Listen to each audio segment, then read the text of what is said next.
একদিকে পাহাড় অন্যদিকে সাগর। পাহাড়ের ঢল সহজেই সাগরে নেমে যাওয়ার কথা, অথচ কয়েক বছর ধরে অস্বাভাবিক বন্যায় ডুবছে চট্টগ্রামের বিস্তীর্ণ পার্বত্য অঞ্চল। বিশেষজ্ঞরা বলছেন এই বিপর্যয়ের মূলে আছে চট্টগ্রাম কক্সবাজার রেল লাইন। প্রায় ১০০ কিলোমিটার দীর্ঘ এই রেল লাইন পাহাড় থেকে সাগরে পানি নামার পথ সংকুচিত করেছে। এর ফলে বছর বছর ডুবছে কক্সবাজার ও পার্বত্য চট্টগ্রাম। পার্বত্য চট্টগ্রাম প্রকৃতির অনন্য এক ক্যানভাস। শান্ত নিরিবিলি পাহাড়, সবুজের মাঝ দিয়ে বয়ে যাওয়া নদী, অজস্র ছড়া আর খালের ছড়াছড়ি। অতিবৃষ্টি হলে নামে ঢল, ছুটে যায় সাগরের দিকে। শত বছর ধরে এটাই পাহাড়ের বর্ষা, পাহাড়ের পানি প্রবাহের বিজ্ঞান। কিন্তু গত কয়েক বছর ধরে এখানটাতেই ব্যত্যয়। বর্ষা মৌসুম এলেই বন্যায় ডুবে যায় বান্দরবন, রাঙামাটি, খাগড়াছড়ি ও কক্সবাজারের বিস্তীর্ণ অঞ্চল। পাহাড়, নদী, খাল আর সাগরের দারুণ পানি নিষ্কাশন ব্যবস্থা থাকার পরও কেন এই বিপর্যয়? জলবায়ুর প্রভাব, বৃষ্টির তীব্রতা, অল্প সময়ে অনেক বেশি বৃষ্টিপাত, প্রাকৃতিক এই কারণগুলো তো আছেই, কিন্তু পাহাড়ে বন্যার মূলে একটা রেল লাইন, যা পাহাড় আর সাগরের মাঝে প্রাচীর হয়ে দাঁড়িয়েছে। পর্যটন নগরীর সাথে যোগাযোগের সুবিধায় চট্টগ্রাম থেকে কক্সবাজার পর্যন্ত ১০৩ কিলোমিটার নতুন রেল লাইন নির্মাণ করা হয়। সিঙ্গেল লাইন ডুয়েল গেজ এই রেল পথে কর্ণফুলী, শঙ্খ, মাতামুহুরী ও বাকখালী নদীর উপর ৪টি সেতু, ৩৫টি মাঝারি সেতু ও ১৩৫টি কালভার্ট করা হয়েছে। বিশেষজ্ঞরা বলছেন, আড়াআড়িভাবে তৈরি দীর্ঘ রেলপথ পাহাড়ের ঢল আটকে দিচ্ছে, তৈরি করছে বন্যার মতো বিপর্যয়। ১০০ বছরের বন্যার ইতিহাস বিবেচনা করে রেলপথটা করা হয়েছে, কিন্তু এটা বন্যার প্রশ্ন না, প্রশ্নটা হলো ঢলের প্রশ্ন। ঢল এবং বন্যার মধ্যে একটা পার্থক্য আছে। বন্যা হচ্ছে আপনার ধীরে ধীরে পানিটা বাড়ে, ধীরে ধীরে সম্প্রসারিত হয়।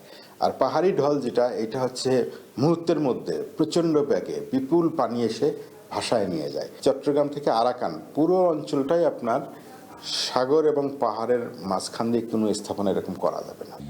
মূলত এই রেল লাইন নির্মাণের পর থেকেই পার্বত্য চট্টগ্রামে বন্যার বিস্তার, যা শুরু ২০২৩ সালে। তারপর বছর বছর পানি প্রবাহ আটকে পাকা সড়ক নির্মাণের খেসারত এখনও দিচ্ছে সিলেট ও সুনামগঞ্জের মানুষ।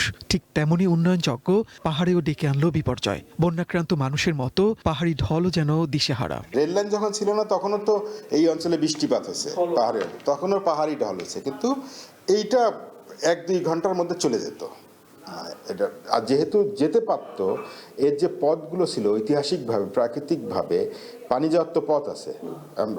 সবগুলো বেসিনের মধ্যে না ছোট ছোট নালা থাকে, নদী থাকে এবং বের হয়ে যায়। সেই পথগুলো তো খোলা ছিল, তো ফলে এইটা মানুষ টেরও পেত না।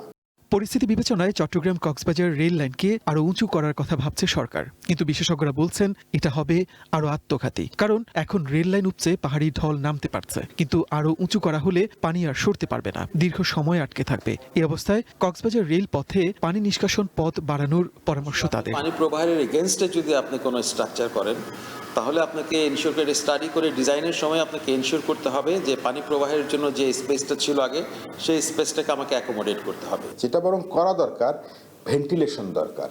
মানে এখন ধরেন ৩৫টা মাঝারি সেতু আছে, এইটাকে আরও ২ গুণ বাড়ানো, মানে ধরেন অন্তত ১০০টা মাঝারি সেতু, এখন যেগুলো আছে এর বাইরেও আরও ১০০টা মাঝারি সেতু করে ফেলা দরকার, যাতে করে পানিটা দ্রুত চলে যায়।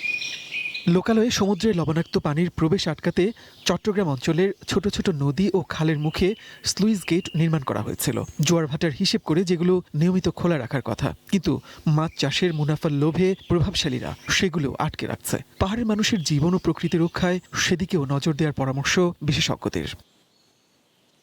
মনির মিল্লাত, ওয়ান নিউজ, ঢাকা।